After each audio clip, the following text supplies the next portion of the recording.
cumplieron, este 5 de junio, se cumplieron 6 años desde los sucesos tristes y que siempre tendremos que lamentar ocurridos en el 2009 en Bagua. Fueron 33 muertos, 10 civiles, 23 policías que se enfrentaron. Vamos a tratar de analizar las razones por las que se enfrentaron en la conocida Curva del Diablo, que en realidad es un tramo de la carretera Belaúnde-Terry en la selva y que terminó en esta tragedia de la que creo no nos vamos a olvidar nunca, Rosalía. Claro, el famoso baguazo, en realidad Así queda es. en Utcubamba, ¿no? Siempre me corregían en la provincia, pero ¿qué es lo que sucede? ¿Por qué se desencadenan estos hechos? Y Guido Lombardi hizo una investigación muy larga, como congresista de la República, que llevó a varias conclusiones, ¿no? Sobre todo el abandono previo del Estado, la falta de atención a esta zona. Una comunidad muy importante comienza a deliberar y a darse cuenta de que hay un proyecto de ley y luego una ley que ellos creen firmemente y están seguros va a afectar sus derechos de propiedad. Una ¿No? ley que hay que decirlo, no se consultó a esos niveles, No. o sea, se dio porque era parte del TLC, ¿no es cierto? Exactamente. El problema era el siguiente, el TLC obligaba al Perú, al contrario de lo que se creía, ¿no es cierto?, justamente a cuidar sus recursos Así forestales. es, así es. Más que nada, y sobre todo a no sacar caoba, en fin, una serie de restricciones que tiene impuestas por este convenio internacional, que tiene que además regularse y supervigilarse. Pero la comunidad creyó que lo que llegaban eran empresas forestales que iban a talar sus bosques. Había, ¿no? había algunas precisiones Y eso sobre la no era- tenencia de la tierra, Claro, que ellos no entendían. no entendían y que no se les había explicado, porque Exactamente. cambiaban sus regímenes de tenencia Entonces, de la tierra. no se explicó por profundidad, no se entendió porque no se explicó, No se consultó. no se consultó. Otras personas, es verdad, asusaron y dijeron que estaban perdiendo sus tierras, es verdad. Yo entrevisté a las ministras vinculadas al tema 2 días antes del baguazo, explicaron en Canal 4 hasta la saciedad que no se tocaba la propiedad, que no había problema con la propiedad privada ni la propiedad pública. Sin embargo, no se creyó. Pero no solo eso, El grupo seguía en la pista. En la pista. Tal vez ya estaban empezando a creer porque se anunció su retiro. ¿No es cierto? Hay esta discusión sobre si se iban a retirar voluntariamente ese mismo día o no. Ellos dicen que sí, que ya se estaban yendo. Habían estado 50 días. 50 días, pero ya se estaban yendo. Pero además hay que reconocer que no fue un problema los 50 días. No. Deben haber pasado 30 en que nadie los miró ni les hizo caso. Porque ¿no? deben haber hecho, digamos, deben haber permitido el pase de los Y vehículos. además ¿ya? En no la es medida una de lo- carretera como bloquear la Panamericana. Hay Ya, que ya, decir, no es muy transitada. Y hay que además señalar, bueno, yo he estado en la zona como a comienzos del año 2000, en la zona bastante alejada y de donde vinieron estas personas para protestar. Y debo confesarte, Rosalía, que en una temporada me la pasé un mes completo en Santa María de Nieva. Con suerte, Canal 7 por horas. Claro. No llega ni un solo diario, RPP sí hay que reconocerlo. Claro. Entonces, no necesariamente que el hecho de que los ministros salieran a dar declaraciones en Lima convencía o lograba hacer que entendieran allá. Y curiosamente es una población muy organizada por la defensa de su territorio. Lógico. Lo ha sido por años. Y además, y si tú crees firmemente, más allá de cualquier otra prueba, que te van a quitar tu tierra, lógicamente vas a salir a defenderla. O sea, eso es natural, cualquier persona lo haría. El derecho de propiedad, además es innato, es lo que tú crees que es tuyo y te lo están quitando. La comunidad Guajún, Rosa María, es la comunidad de hablantes de lenguas amazónicas más numerosa del Perú. Tiene Claro. más de 300.000 hablantes.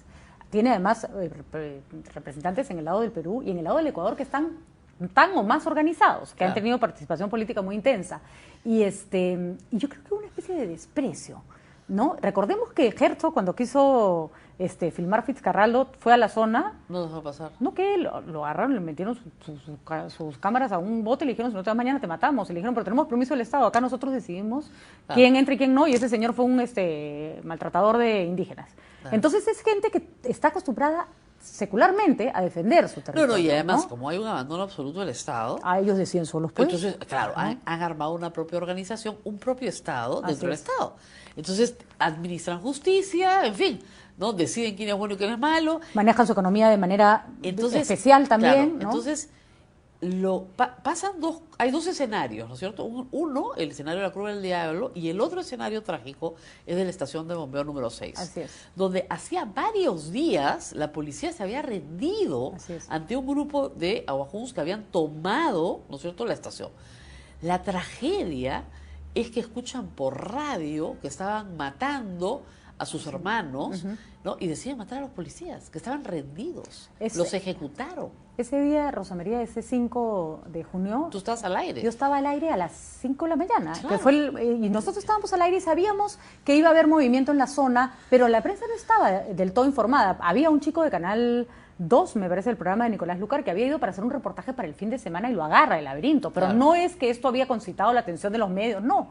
Bueno, el operativo además no era público, no se había anunciado. Y cuando empiezan los despachos de Jacob Rivera, uno se empieza a dar cuenta que la cosa se había había desbordado, pero se desbordó en minutos. Y se desbordó por varias razones, ¿no? Y en eso hay que discutir cuál es la responsabilidad, porque si no nos pasamos las 2 horas hablando de los detalles, cuál es la responsabilidad política y penal, si es que acabe, de Alan García, los ministros de ese entonces. Porque, ¿qué es lo que sucede? Definitivamente el operativo es un fracaso. Estaba mal planeado. Claro, mal planeado. Mandan a un grupo de personas solas, del primer destacamento que parte solas, se quedan aislados. Las personas creen que ellos van a matar y antes de que los maten, ellos matan. Y ahí matan a los 13 policías, ¿ya? Más los 10 que matan luego más tarde en la estación de bomberos. Más los civiles que mueren Y en el intercambio y en el de laberinto, intercambio ¿no? que llega media hora después el resto, o 1 hora después el resto, ahí mueren civiles en el intercambio con la policía. Entonces, ¿cuál es la responsabilidad de los ministros, digamos? Yo creo que hay responsabilidad hasta penal de los que planearon el operativo. Primero porque que- la denuncia de los familiares que se ha presentado hace pocos días es contra Alan García. Pero tú tienes que No, decir... Alan García, Mecha Hoy Cabanillas, día- Mecha Arauz y Antero Flores Arauz. Esos son los 4. O Yehude Simón Y Yehude Simón también. por También. ser Son el primer 5. A mí me ministro. llamó la atención que estuviera Antero, que fuera el único que para Sí, mí era un ministro de actor Defensa, nuevo. ¿no? Exacto. Entonces, lo que pasa es que aparecen en esta famosa película que se ha hecho sobre el Baguazo, que se llama La Espera, que es muy recomendada. Entonces, lo que sucede ahí es que hay un enfrentamiento. Entonces, tú puedes entender que en un enfrentamiento, ¿no es cierto?, las personas se atacan y se hieren o mueren. Lo que yo no entiendo es la estación de bombeo. O sea, Bueno, que policías no que son sin seres, ningún ánimo de justificar. son personas que además no tienen nada que ver en el lío. Es curioso, Rosa María, Son- porque creo que el problema de fondo en el Baguazo es la falta de conocimiento de a dónde te metes. Ah, claro. ¿no? Yo no voy a justificar ni voy a decir que lo que hicieron los aguarunas en la estación está bien. Ni siquiera toda la comunidad aguaruna lo avala, ni mucho menos, ¿no? Pero es un Perú totalmente distinto Esos que son vive sus bajo costumbres. otras reglas, bajo otras costumbres y que sí responde así y su vida diaria tiene manifestaciones de esa naturaleza. Todo el tiempo. Recordemos que hemos visto a estos, a veces, brigadistas de salud que también hay mucha desconfianza con el extranjero, con el de fuera, gente muy guerrera. Entonces yo digo, si tú vas a mandar a 360 policías a pelear con Guerreros. miles de aguarunas, Claro. por lo menos infórmate en qué condiciones los estás enviando, Claro. cómo es la gente que los está esperando, Claro. qué puente has tendido, puedes desalojar una carretera donde hay personas esperando hace 50 días a la fuerza, Una ¿no? respuesta, cualquiera que sea esta. La denuncia interesante es, los familiares de los policías, no los civiles, dicen, a nuestros familiares los mandaron a morir. Así es. Y no les falta razón. Los mandaron a morir en un operativo mal planteado, ¿ya? Y aparte las causas que puedan haberlo justificado, la responsabilidad de ese operativo mal planteado es del presidente de la República y del Consejo de Ministros. Así es, y esa responsabilidad pasa por un operativo hecho a la mala, con apuretismo y con desconocimiento. Claro, es posible que la responsabilidad penal se alcance a los que planearon el operativo.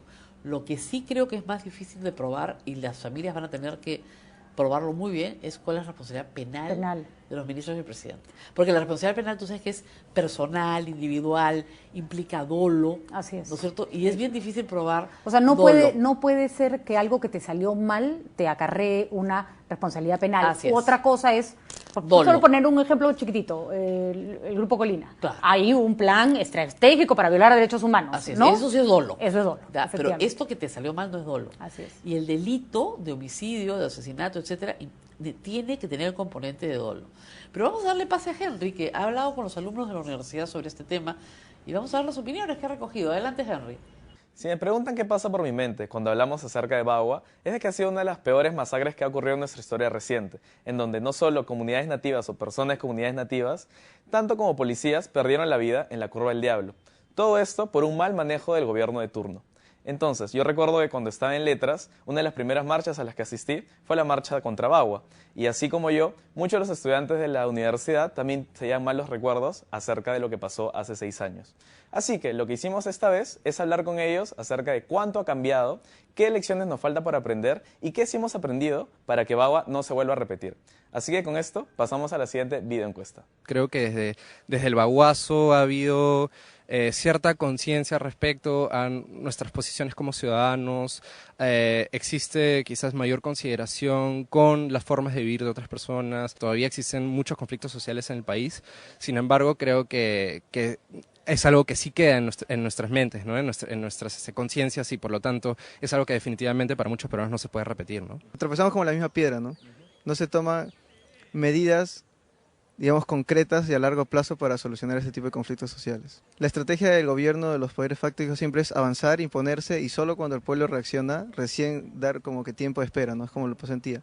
Pero lo que me parece curioso en ese conflicto en particular es que tanto las víctimas de los policías, los familiares de los policías, como de los indígenas, tienen un responsable que son los responsables políticos, ¿no? No es el primer caso que ha habido, sino hay varios casos, y siempre se me viene a la mente lo del perro laterano de García, que hasta ahorita sigue vigente eso, o sea, sobre todo en comunidades andinas y amazónicas, ¿no? Me parece que la actitud del Estado ha cambiado muy poco o nada, ¿no? La población tiene intereses, entonces la cuestión del Estado debe ser ir a los intereses de las personas, pero al parecer no le importa, y solo le importan sus intereses, como la inversión, pasó en Bagua, pasó en Conga y pasa ahora en Islay. Si el Estado cree que estas inversiones van a ser buenas para el país, entonces que convenzan a la gente, ¿no? En vez de obligarlos a simplemente, ¿no? Que los compensen. Creo que se debe crear mecanismos más útiles para evitar que surjan. O sea, una cosa es apagar el incendio cuando está ahí, otra cosa es evitar que suceda. Y lo que se debe buscar es evitar que suceda. Yo creo que deben primero fortalecer las instituciones públicas, prevenir el conflicto, no permitir que llegue a ser un conflicto violento. El gobierno debe dejar de actuar como si fuese superior moralmente o como si tuviese la última palabra en todo. Se ignora lo que pide la gente local. Entonces la cosa es visibilizar y que haya un debate sobre lo que se debe hacer y que no sea una simple imposición. Según uno de los últimos reportes de la Defensoría del Pueblo, casi el 70% de los conflictos sociales que hay en el Perú son de materia socioambiental, mientras que de ese 70%, el 60% de ellos, que son más o menos más de la mitad, serían por proyectos mineros. Así que podemos ver la relación entre la conflictividad social y los proyectos mineros que ocurren en el Perú. Ahora, a 6 años del baguazo, mucho se ha visto sobre los temas que son más directos, ¿no? ¿Quién disparó la bala? ¿Quién mató a quién? Pero no se ha visto de repente la responsabilidad política que estábamos hablando anteriormente en el primer segmento. Ahora, cuando los entrevistados nos cuentan de que ha cambiado poco o nada en materia de conflictos sociales después de Bagua, también hay que ver un poco cuáles son los proyectos que sí se han cambiado, ¿no? O sea, que sí se ha logrado el diálogo, que no se ha derramado ni una gota de sangre y que al final el gobierno ha actuado de buena manera con esos pueblos o con estas poblaciones, ¿no? Con esto pasamos a nuestras conductoras. Bueno, y estamos nuevamente acá, gracias Henry, discutiendo acá, conversábamos con Patricia en el intermedio, mientras Henry hablaba, de la importancia que tuvo ese día y a los días sucesivos instituciones como la Defensoría del Pueblo. La desinformación fue espantosa porque, digamos, desde Bagua se decía que había cientos de muertos y que los estaban tirando al río.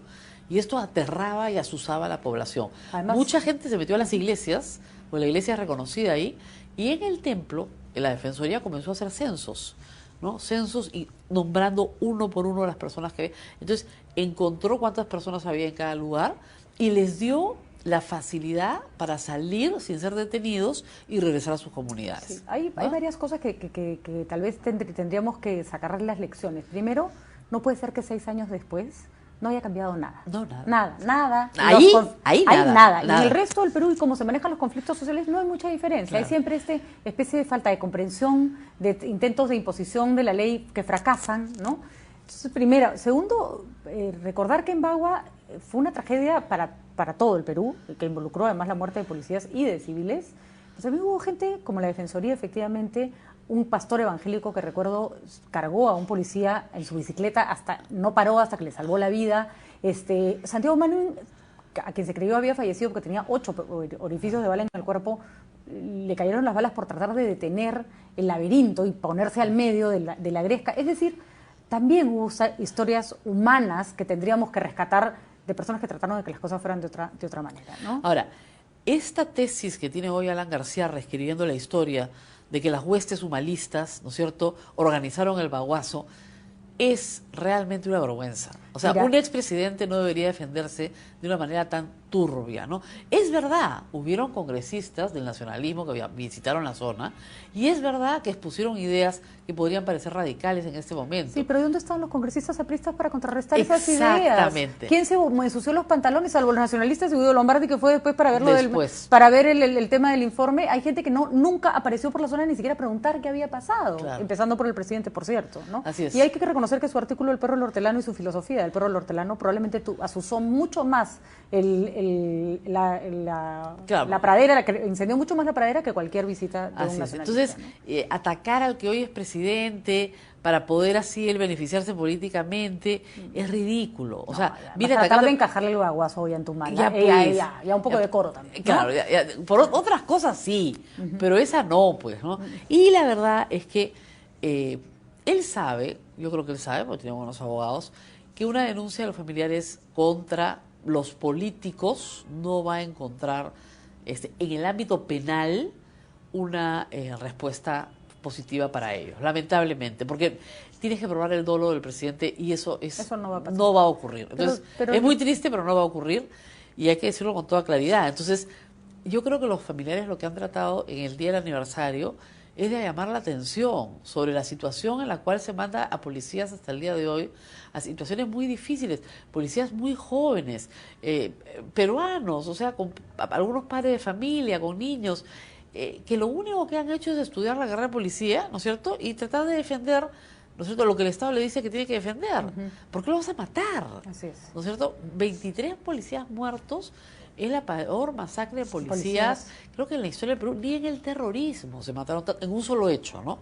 23 policías en cualquier parte del mundo sería un drama, sería duelo nacional. Y finalmente no se encontraron los responsables en ningún nivel, todavía no hay nadie preso o con por una nada. sentencia por eso, ¿no? Ni por eso, ni por el tema de los civiles. Así es. Pero en fin, en los civiles y los que murieron a la curva del diablo, tú puedes decir hubo un enfrentamiento. Un laberinto, ¿no? Claro, en el caso de los policías rendidos hubo una ejecución.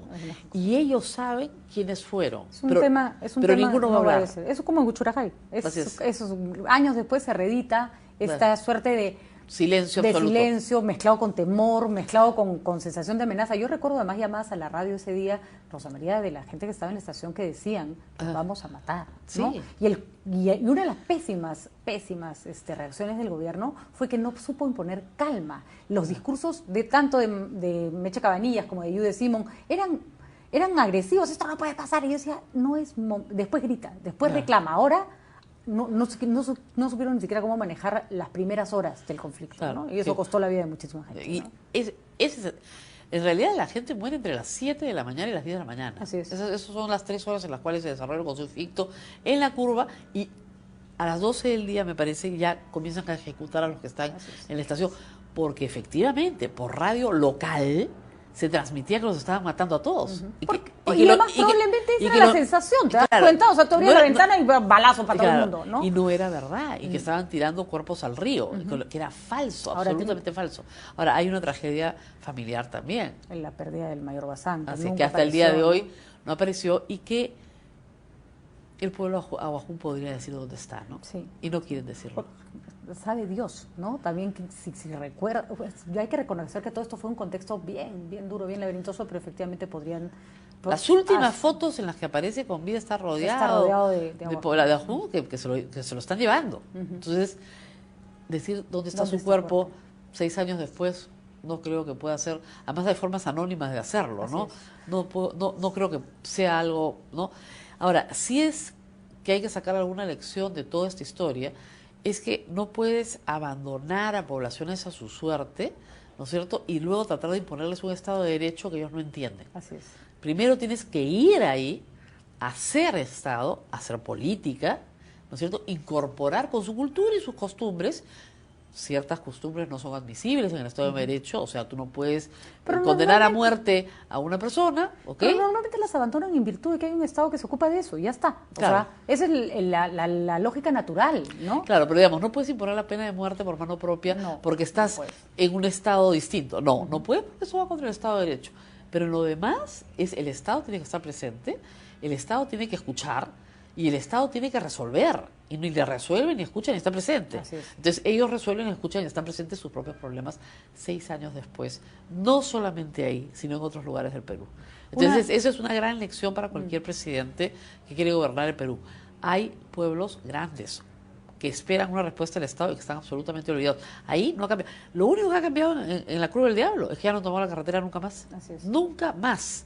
Ahora, pero el costo ha sido altísimo, ¿no? Altísimo. Incluso Y un punto que alguien podría pensar, gracias, es una manera de decirlo un poco irónica, pero una buena salida a esto fue que finalmente se aprobó la ley de consulta previa y se promulgó en Bagua. Fue en Bagua el presidente de la República, Ollanta, ¿no? Claro. Que dijo, ya tenemos nuestra ley de consulta previa, ya está. Claro, pero no la ley se ha reglamentado y no se está aplicando. Y el otro Entonces, problema es que sí es necesario, y hay normas forestales. Así es. Porque la tala ilegal sí es un problema grave. Para los aguarunas, para empezar, ¿no? Así Que es pelean un con- problema grave. Entonces, sí es necesario que se trabaje y se entienda que tiene que haber un ordenamiento forestal en esa zona para que la riqueza forestal de esa zona Así es. pueda ser aprovechada. Pero, repito, si es que tú vas con tu ley de consulta previa y les das a los indígenas y les dices, bueno, ahora sí les vamos a preguntar, pero la ley no se aplica, otra vez es el Estado que les vuelve a fallar. Así que hay una responsabilidad que tiene que reglamentarse esa ley ya y tiene que empezar a funcionar, porque si no la gente siente que siempre la están engañando, ¿no? Claro, y además hay que repetir una y otra vez, la consulta previa no es vinculante. Entonces, no generen falsas expectativas. Así es. No le digas que vas a hacer lo que ellos dicen, porque de repente no puedes hacer lo que ellos dicen. Pero Ese es por el lo problema. menos tomas en Por cuenta. lo menos tomas en cuenta. Así la es. opinión, ¿no? Así Que es. fue lo que tal vez el origen de este terrible tragedia. ¿no? Ojalá que este tema no vuelva a pasar desapercibido, ¿no? Y que las denuncias que han hecho los familiares de los policías tal vez no encuentren la respuesta, pero hagan que se escuche su voz, ¿no? Exactamente.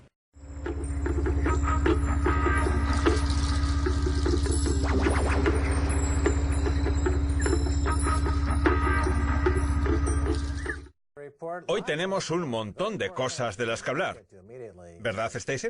Sí, Max. Estamos de regreso de Las Vegas, de donde te has traído una pequeña conjuntivitis, porque Las Vegas es una de las pocas ciudades en las que aún se puede fumar en el interior de los establecimientos, como los casinos. En fin, tengo aquí un titular que creo que te va a parecer divertido. Según JP Morgan, las criptodivisas solo tendrían valor en una economía distópica. El banco de inversiones JP Morgan Chase ha declarado que las criptodivisas solo tendrían valor en una economía distópica. En una reciente nota a sus clientes, la entidad se muestra escéptica sobre el valor de las criptodivisas, como no sea en el contexto de una distopía en la que los clientes hayan perdido la confianza en los grandes activos de reserva, como el dólar, el euro, el yen o el oro, y en el sistema de pagos, según contaba el pasado lunes Business Insider. Esta hemorragia en el ojo me viene de tanto estornudar. Y los estornudos pueden haberse debido al humo. En fin, al hilo de lo que dice JP Morgan de que el Bitcoin solo tendría valor en una pesadilla distópica, lo cierto es que ese es precisamente el motivo de su valor a día de hoy. La existencia de esa pesadilla distópica. El valor actual del Bitcoin y su precio reflejan el nivel de distopía que tenemos ahora mismo, con unos bancos deshonestos como JP Morgan que cometen fraudes a gran escala y que consiguen que los bancos centrales emitan grandes cantidades de dinero fiat en nombre de los contribuyentes para rescatar a esas entidades, aunque eso vaya en detrimento del bienestar social y provoque un aumento del descontento en nuestra sociedad, como demuestra la insurrección mundial que han iniciado los chalecos amarillos, entre otras protestas. Ese es un claro ejemplo de distopía, y eso es lo que refleja actualmente el precio del Bitcoin, que a medida que la pesadilla se recrudezca, se elevará todavía más.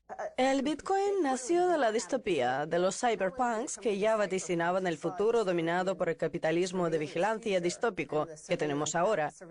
Por eso crearon una forma monetaria entre semejantes que preservara la privacidad y eliminara todo riesgo de contraparte en las transacciones. Además, el bloque del Génesis nació el 3 de enero del 2009, justo el día en el que The Times llevaba el siguiente titular en portada: el ministro de Economía británico Gordon Brown a punto de conceder un segundo rescate a los bancos. Vamos, que los políticos utilizaron el sistema distópico que nos han impuesto para beneficiar injustamente a entidades como JP Morgan y a los dirigentes de este sistema Fiat, en detrimento del resto de la población. De allí que tengamos movimientos como los chalecos amarillos o los que están produciéndose por Latinoamérica, África, Asia, Europa, Estados Unidos, con lo de recuperar la grandeza del país, o el Reino Unido con lo del Brexit. Todo se enmarca dentro de este contexto distópico, aunque para JP Morgan no es una distopía porque recibe dinero gratis. El efecto Cantillon hace que JP Morgan sea el primer beneficiario de los fraudes que cometen los bancos centrales, con un Jamie Dimon cuyo patrimonio ha superado claramente la barrera de los $1.000 millones gracias a las continuas estafas y fraudes que ha cometido contra sus clientes.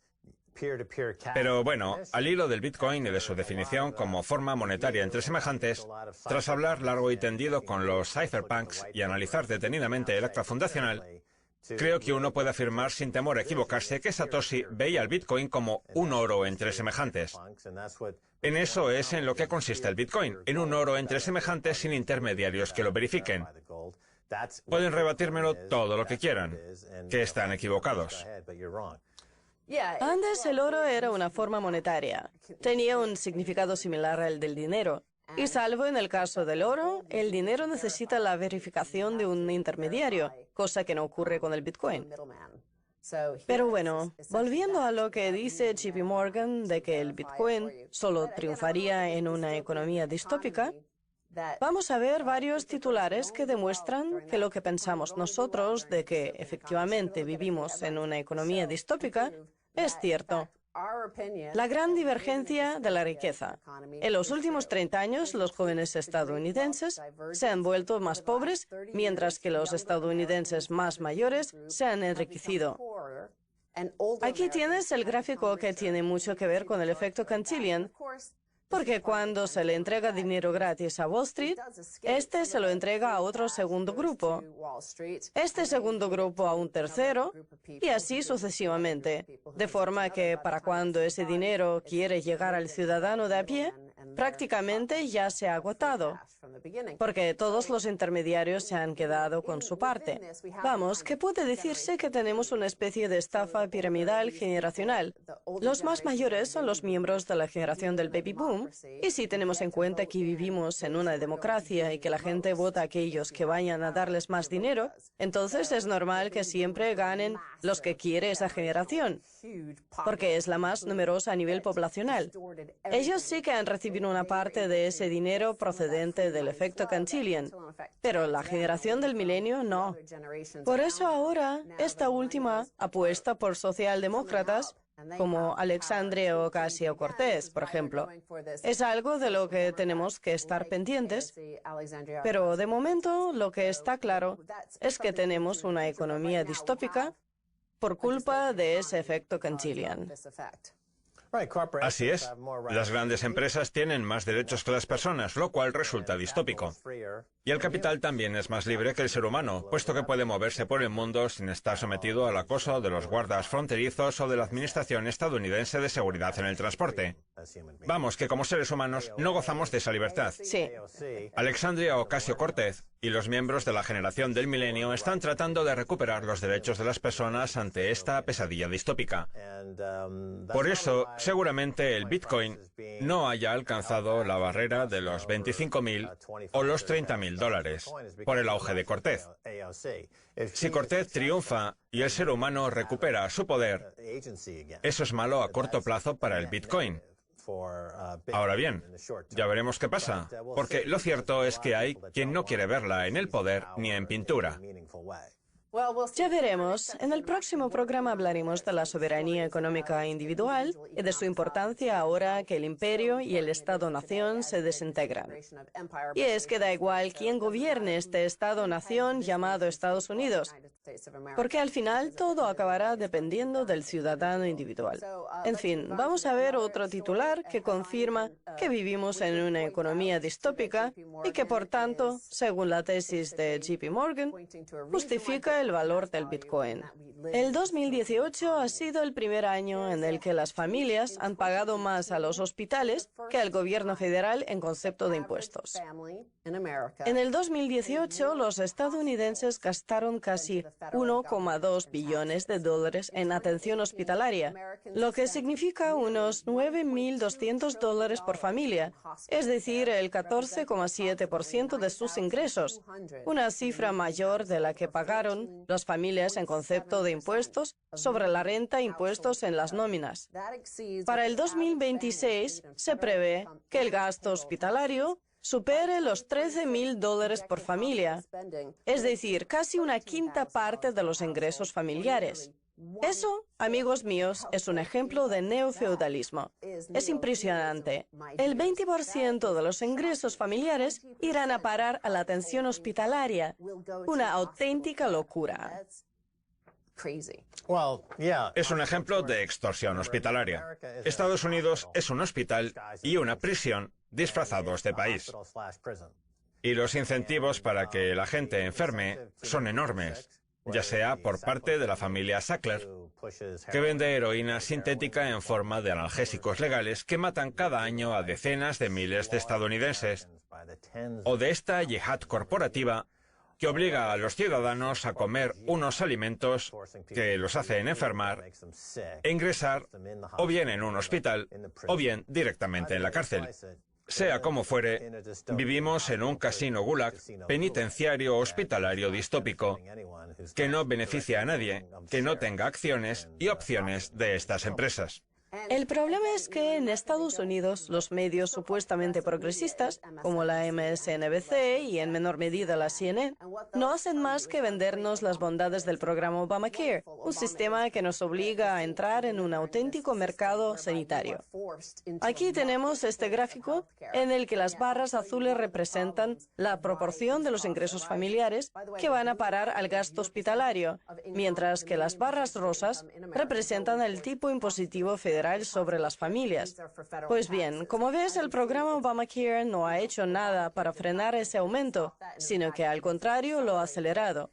Como digo, nos están obligando a entrar en un mercado. Tú, Max Kaiser, inventaste la tecnología Virtual Specialist, por lo que conoces bien los mercados. Y como tal, sabrás que para que un mercado funcione como es debido, no debe haber asimetría en la información. Toda la información debe estar disponible para todos los inversores y participantes en el mercado. Pues vamos a ver qué más cuenta la noticia. Ya es suficientemente problemático que los monopolios hospitalarios regionales tengan el poder de exigir precios elevados, pero es que además de eso, muchos hospitales se embarcan en otras prácticas anticompetitivas. Anna Wild Matthews del Wall Street Journal ha tenido acceso a una serie de contratos secretos entre aseguradoras y hospitales en virtud de los cuales las compañías de seguros tienen prohibido derivar a los pacientes a proveedores sanitarios más baratos o de mayor calidad, mientras que otros hospitales impiden a las aseguradoras excluir a algunos de los hospitales del sistema de su red de cobertura. Es más, hay determinadas cláusulas en estos contratos, incluidos los del Hospital Presbiteriano de Nueva York y el BJC Healthcare de San Luis, que prohíben a las compañías de seguros revelar los precios del hospital a los pacientes. El complejo hospitalario médico industrial está metiendo en granjas a los estadounidenses, como si de patos para la elaboración de foie gras se trataran, de que los ciudadanos de Estados Unidos estén tan gordos, lo cual resulta enormemente rentable para los hospitales y los productores de azúcar. Luego nos matan y venden nuestros órganos en eBay. O bueno, lo harían si pudieran. Estoy seguro de que en 2 años los hospitales acabarán vendiendo nuestros órganos en eBay, lo cual les reportará otro buen puñado de ingresos adicionales. Y todo el mundo dirá, qué bien, Obama fue un genio. El problema es que como tenemos un sistema tan bipartidista en el que o se está de un lado o se está del otro, y quien esté del otro es un fascista, sea cual sea ese lado, nadie debate sobre el tema en los medios. Nadie salvo Kaiser Report, lo cual hace que el Congreso estadounidense nos tilde de subversivos. Pero el caso es que el programa Obamacare nos obliga a pagarles un dineral a las grandes empresas del sector, muchas de las cuales se encuentran en Connecticut, así que mi familia está tremendamente agradecida por ello, lo cual posiblemente posibilita que los directivos de estas aseguradoras de salud se embolsen decenas de millones de dólares al año gracias a las cantidades desorbitadas que les tenemos que pagar, sin saber siquiera cuánto se quedan ellos. Pues yo creo que deberíamos estar agradecidos, porque si fuéramos extranjeros y Estados Unidos nos aplicara la ley de extranjería directamente, nos asesinarían. En fin, es hora de hacer una pausa. Les esperamos a la vuelta con mucho más. Bienvenidos de nuevo a Kaiser Report, soy Max Kaiser. Es hora de hablar con Jaromil, de Dyn.org y algosoft.org. Bienvenido de nuevo, Jaromil. Hola Max, hola Stacy, gracias. Muy bien, vamos a hablar de la soberanía algorítmica y de la sociedad de caja negra. ¿Puede explicarnos, por favor, en qué consisten ambos conceptos? Bueno, un algoritmo es soberano cuando las personas que están gobernadas por él tienen la posibilidad de decidir a su respecto. Los algoritmos son como las leyes, y lo creamos o no, vivimos en una democracia en la que podemos votar sobre estas leyes y decidir cómo nos afectan y qué decisiones tomar en base a ellas. Por lo tanto, se trata de algo muy importante. Pues bien, cuando por ejemplo utilizamos una red social, no podemos cambiar las normas de esa red a la hora de evaluar nuestra visibilidad, de dejar que el resto vea lo que hacemos, o de moderar e incluso censurar lo que publicamos, con lo que se trata de un proceso opaco y nada democrático. De ahí viene el concepto de la caja negra, porque no sabemos cómo se hace, si a través de la inteligencia artificial de una persona que se encuentra en el otro lado. Esas cosas no están claras, en realidad son secretos comerciales. Pues bien, el concepto sociedad de caja negra es una metáfora acuñada por el escritor estadounidense Frank Pascale, que hace referencia al hecho de que la transparencia que antes había siempre en los gobiernos, ya fuera mucha o poca, se ha vuelto completamente opaca, especialmente ahora que el gobierno está bajo el control de las grandes empresas, como sucede en muchas redes sociales. De aquí que la soberanía sea tan importante, no solo a la hora de ser gobernados, sino también de gobernar. Y es que no debemos limitarnos a ser usuarios, sino también participantes que puedan opinar sobre cómo los sistemas gobiernan nuestras vidas. De acuerdo. El problema es que se ha vuelto muy fácil manipular a la gente. Basta con darle un poco de amor pinchando en el botón de me gusta para lograr la aprobación mayoritaria a la hora, por ejemplo, de invadir un país. Y también resulta muy sencillo convencer a la gente para que haga cosas que la hagan acabar en la cárcel, empujarla a la obesidad o instarla a fumar. La gente es en su mayoría idiota. Sí. Y cuando se les da a las plataformas tecnológicas la posibilidad de incentivar la idiotez, se acaba teniendo lo que tenemos hoy en día. Yo creo que puede decirse incluso que la humanidad ha tocado techo de alguna manera. ¿No le parece, Jaromil? Sí, si se refiere a los seres humanos que poblamos el planeta Tierra.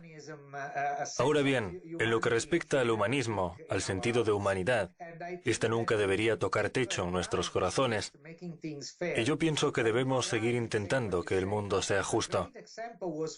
Creo que tiene toda la razón en lo que dice, y un claro ejemplo de ello es lo que pasó hace un año con Pokémon Go. A lo mejor la gente todavía se acuerda. Pokémon Go creó un juego, un incentivo para que la gente, sobre todo los adolescentes, jugaran por Internet y acudieran a ciertos sitios a conseguir puntos, lo cual ocasionó una serie de problemas de seguridad en determinados lugares que se inundaron de gente. De hecho, hasta el alcalde de Nueva York tuvo que avisar a la policía y a la población del peligro de este juego, que llevaba a los adolescentes a atestar lugares públicos. En los Países Bajos, los adolescentes llegaban a cruzar las vías del tren para cazar Pokémon. Por tanto, tiene toda la razón en lo que dice. La gente es fácilmente manipulable, hasta con una cosa tan sencilla como con un juego. Ahora bien, lo que defiendo yo es que la sociedad también participe en el diseño de las reglas de esos juegos, lo cual iría en beneficio de la justicia, porque si no, fíjese en lo que podría pasar. Bastaría un juego para invadir un país, incentivando a la gente a hacer cosas muy peligrosas con las que podría perjudicarse a sí misma. Los algoritmos del mercado bursátil pueden hackearse, dando lugar a toda una serie de algoritmos deshonestos que empezaron a existir en 1987, tras el desplome de la Bolsa de Nueva York, cuando se perdió el control sobre los algoritmos que gobernaban los precios entre el mercado de futuros de Chicago y el mercado de capital de Nueva York. Todo eso originó una caída bursátil del 22% que cambió los mercados para siempre y que llegó a alcanzar al gobierno de Estados Unidos, que puede decirse que estaba controlado por un algoritmo que empezó a operar por primera vez en la historia con los futuros del S&P, haciendo que el gobierno estadounidense se convirtiera en un gran fondo de cobertura que intentaba controlar la política económica mediante algoritmos. Ahí fue cuando las políticas económicas empezaron a quedar establecidas por las reacciones de los mercados bursátiles. ¿Está usted de acuerdo? Desde luego. El episodio del que habla es muy importante, porque a día de hoy seguimos sin saber qué demonios pasó y por qué se perdieron miles de millones de dólares con ese error algorítmico, lo cual pone de manifiesto el peligro que conlleva añadirles complejidad a las cosas. Y es que para tener soberanía hace falta sencillez y minimalismo. Mire, yo investigo sobre cuestiones relacionadas con la seguridad y puedo asegurarle que cuando los sistemas son mínimos, podemos identificar mejor las entradas y salidas y preservar su seguridad, porque podemos entender lo que interfiere con ellos.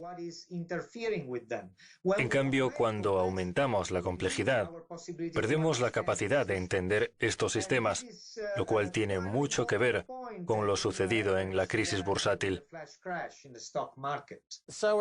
Los algoritmos no son más que programas informáticos, que son los que han guiado la era de la información en este siglo XXI y que la gente ve como algo benigno. Un puro sistema matemático que funciona automáticamente, sin darse cuenta de que los algoritmos pueden programarse para reforzar los sesgos. Por cierto, Alexandra Ocasio-Cortez, una figura pujante en la escena política estadounidense, afirma que algunos algoritmos son racistas. ¿Qué opina al respecto? Pues que está claro que los algoritmos que utilizan las fuerzas del orden para predecir la tasa de delincuencia en un lugar determinado tienden a culpabilizar a ciertas minorías étnicas en ciertos países, por lo que bien podría hablarse de racismo, sí. Ahora bien, con identificar el problema no es suficiente. Lo que tenemos es que buscar una situación que pasa por analizar los conjuntos de datos. De hecho, en Estados Unidos ya hay causas abiertas en los tribunales. Pues bien, lo que se ha demostrado es que esos conjuntos de datos que se incorporan a los algoritmos parecen contener grandes muestras de población a la que se prejuzga como delictiva. Por tanto, el problema está en esos conjuntos de datos. Esta ha sido hasta ahora la principal cuestión en las causas que hay abiertas en los tribunales. El problema es que los algoritmos que trabajan con estos datos siempre se mantienen ocultos bajo secreto comercial por parte de unas empresas que se los venden a los servicios públicos a cambio de miles de millones de dólares para ayudarlos a identificar delincuentes.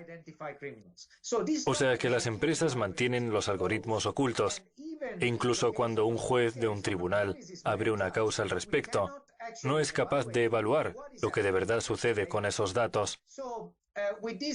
Lo que me gustaría resaltar con esto es que, aunque vivimos en una era en la que se nos dice que los datos abiertos y la visualización de los datos pueden ayudarnos a entender lo que ocurre en todo el mundo, esos datos pueden manipularse y relacionarse con otros para que arrojen el mensaje que más nos interese.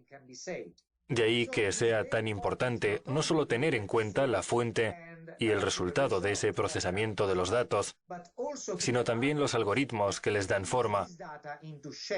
Por ejemplo, yo puedo crear un algoritmo que recupere unos datos demográficos aquí, otros allá, y luego decir, esta es la verdad, porque lo dice un algoritmo. Es un proceso tan complejo que no puedo explicarles en qué consiste, pero tienen que creerme, porque es así. Es una verdad científica. Pues bien, si nos rendimos ante esto, el escenario que se plantea no resulta demasiado halagüeño, porque también perderemos el contacto con aquello cuya veracidad podemos comprobar, dando lugar a una especie de creencia pseudocientífica, según la cual todo aquello que se procese de manera compleja ha de ser cierto.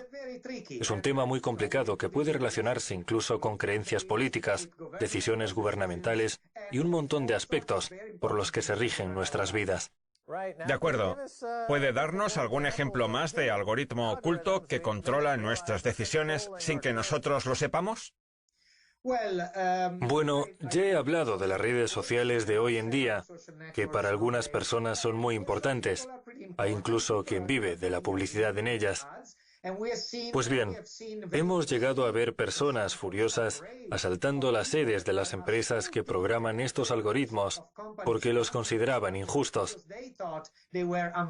Por ejemplo, el año pasado se produjo en Estados Unidos un episodio tristísimo de una mujer que, como pensaba que su canal de vídeos y noticias estaba siendo censurado y dejado de lado de manera injusta, decidió asaltar la sede de una de las empresas, con un final trágico. Hay quien podría hablar de psicosis y decir que esa psicosis fue la que llevó a esa persona a una crisis destructiva que puso en riesgo su vida. Pero esa crisis también podría achacarse a una falta de transparencia, y no solo en el caso de esa mujer, sino de otros muchos trabajadores. Otro ejemplo muy importante es el de la contratación pública, un mundo en el que los encargados de elegir a la empresa en cuestión no solo deciden en base al precio más económico o a lo que resulte más conveniente, sino teniendo en cuenta muchos factores e indicadores clave.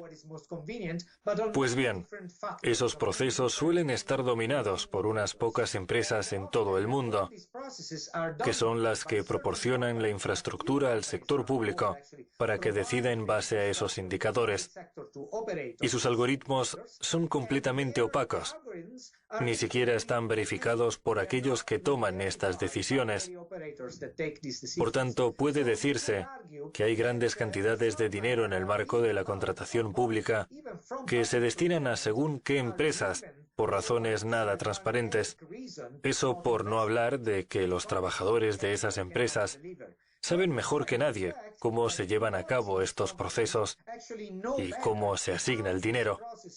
O sea, que si una persona trabaja en una de esas empresas que proporcionan esos algoritmos, tiene una clara ventaja a la hora de crear otra empresa que pueda presentarse a la oferta en cuestión y ganar el concurso, porque sabe perfectamente cómo funcionan los algoritmos y qué tendrán en cuenta las computadoras y los funcionarios a la hora de decidir con quién contratar.